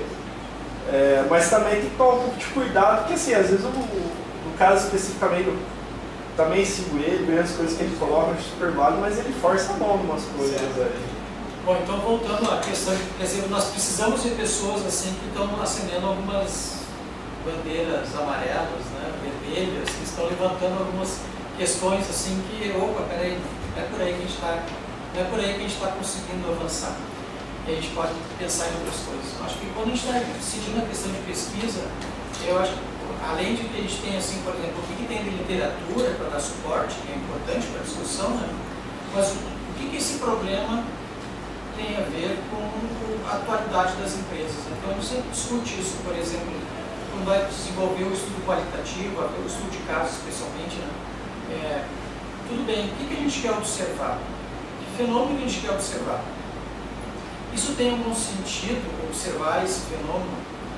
Faz algum sentido, essa informação que a gente gostaria de gerar? Lá para os gestores da organização faz algum sentido? E aí, em algum momento, a gente vai ter que bater na porta da organização, tá? e fazer aquela abordagem inicial para conhecer um pouco da organização, para ver se aquilo faz sentido, se gostaria de conhecer aquela informação, se a nossa preocupação de pesquisa tem algum sentido para a empresa, se vai ter algum benefício. Se tiver para esta empresa, então talvez a gente consiga outros adeptos que vão se interessar em conhecer os nossos resultados.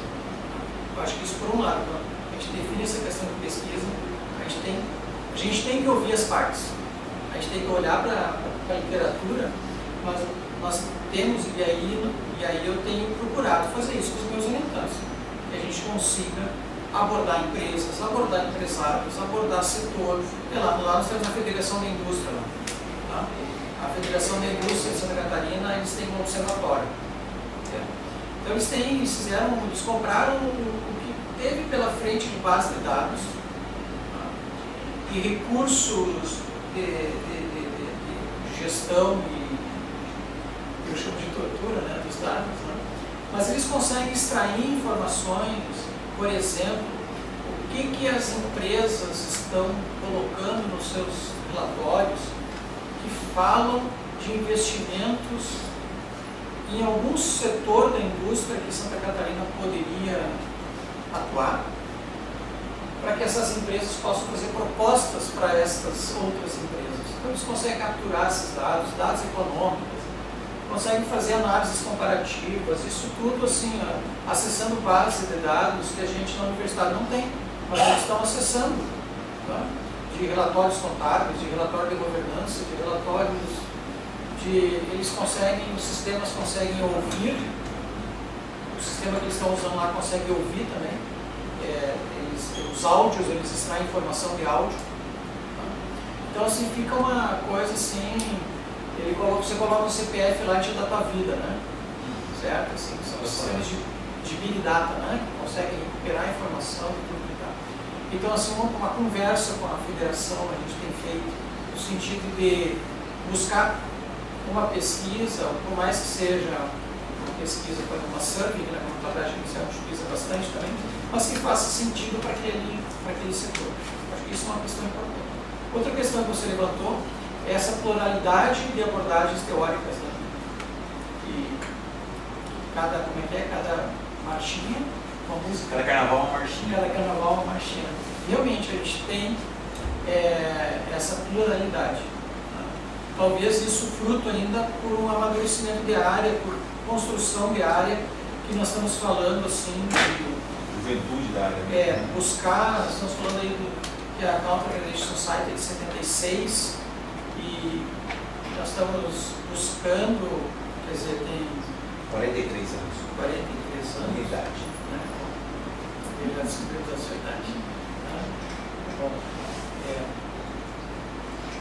e isso a gente assim vê que, considerando o período histórico, isso é curto. Né? Então, assim, ainda há muitas vertentes. A gente realmente, nós não temos uma teoria da contabilidade judicial.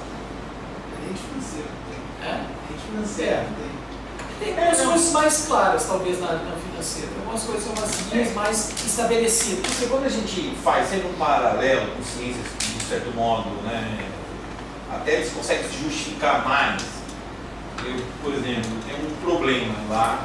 O que é o problema em saúde pública? Dengue. Aí o cara diz, aqui tem um problema. Ou é ataca o mosquito ou ataca o vírus. Né? Isso. Ou ataca o comportamento humano e ataca o mosquito diretamente. Ou eu passo veneno, é proibido ambientalmente passar veneno mais. Mas aí ou eu vou mudar o comportamento das pessoas que elas não deixam água acumular. Não é efetivo. Então, eu sei que as pessoas demoram 30 anos, 100 anos para mudar o comportamento. Né? Aí a questão ambiental não pode passar mais o veneno, né? Porque intoxica do lado, mas mata o mosquito, é efetivo. Né? Meu cunhado trabalha na Fundação Nacional de Saúde e fala exatamente essas. São os três postulados do mosquito da dengue. O comportamento não adianta, o cara não deixa a água, é preguiçoso, ele não vai, ele não está acostumado. Ele é um país tropical, chove muito, é um inferno. Se fosse lá no deserto, não teria esse problema. Aí ele diz o seguinte, então o que é o mais eficaz? Vamos botar dinheiro para tentar matar o vírus. Né? Vamos modificar o vírus geneticamente ou vamos modificar o mosquito, que o mosquito, né? né, se reproduzindo, vai ter um mosquito, etc. Que vai um mosquito que não tem o vírus. Então, quer dizer, você começa a perceber que você coloca uma agenda bastante clara, né, de uma comunicação que é dada, aí o indivíduo vai lá e bota milhões no trabalho e faz isso. Acontece, estou dando um exemplo do mosquito, até como acontece com diversas patologias. Você podia estar pegando, por exemplo, a eficiência das empresas, Exato, assim, que a situação operacional das empresas, que o controle gerencial não exerce. Exato, assim, não há uma necessidade de dizer, não, eu estou estudando, porque às vezes, não, mas você está fazendo consultoria, né? E a gente fica com esse falso, né, pragmatismo, nessa falsa ideologia. Não, mas aí você está misturando o que é público e é privado, que é uma coisa que dificulta. Então, se você faz desenvolver uma solução, uma pesquisa, que pode modificar as empresas a partir de um estudo, putz, aquilo é mal visto, você não vai publicar. Porque ele foi consultoria, qual o problema foi consultoria? Nós publicamos lá na revista da UERJ um trabalho que foi produto da SPCAF, que era uma consultoria, eu era aluno, trabalhei no estudo, né, que definimos uma metodologia de eficiência de alocação de recursos para as unidades do SESC São Paulo. Sim.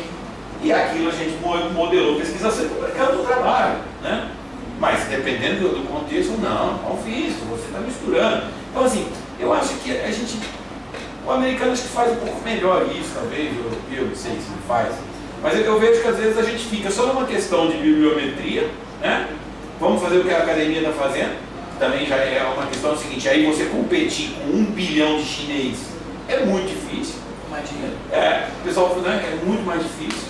E se você faz uma pesquisa, às vezes, muito brasileira, isso aconteceu com o meu trabalho. Estou fazendo um trabalho, mandei para um jornal americano e falei, você só estudou as empresas brasileiras, sua questão é novíssima, interessante. Bom, é isso que eu tive que fazer. Chamar um professor americano para participar do meu trabalho. Aí vamos reconstruir o trabalho. Né? Obrigada. Então você tem alguns dilemas, né, para serem colocados aí na pesquisa de contabilidade gerencial, que eu acho que não sei se são dilemas, ou seja, mais coisas que eu não entendi ainda. Né? Estou de acordo, eu acho que a gente ainda precisa de uma maturidade para buscar compreender que problemas reais afetam as empresas e centrar foco nisso. Né? Está tudo em ordem?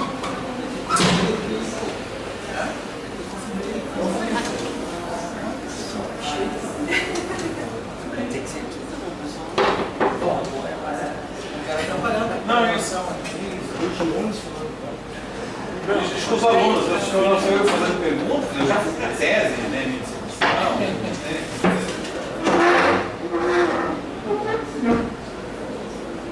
Bom, pessoal, fiquem à vontade, tá? Se quiser elaborar, a gente está à disposição. Não falei no Bigode, mas agora eu vou fazer uma propaganda, então, para aproveitar o espaço. De 15 a 18 de junho em São Paulo, o FECAP, a Liberdade, e a gente está trazendo aí alguns palestrantes importantes na área. E não é um trabalho muito fácil, né, trazer pesquisadores de ponto internacional. Você dispõe a vir e a passagem aérea. Não é nem primeira classe, né? Não, aqui não é primeira classe também. E aí então a gente tem o professor Vanderlei, nós estamos há 2 anos atrás dele, né? E aí o professor Cláudio Vanderlei ficou ano passado atrás dele, publicou ele, e aí foi no americano, no europeu, e atrás dele também, né? E tentando fechar uma agenda, e aí ele vai fazer palestra de aventura para nós. Bastante. Os outros nomes também, o professor da Austrália, norte-americano, que estão vindo. E a gente espera encontrar todos lá. Então, se tiverem artigos aprovados ou não.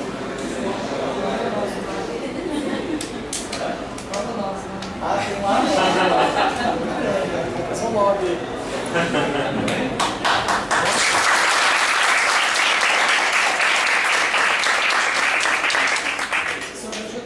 Isso, eu ia agradecer aqui a participação do professor Eduardo, pelos seus ensinamentos, é sempre bom conversar com o cara, conhecer a temática, né? Sempre sai melhor quando a gente entra, né? Espero que Muito obrigado, pessoal. gostou da Tirar uma foto. universidade. Opa!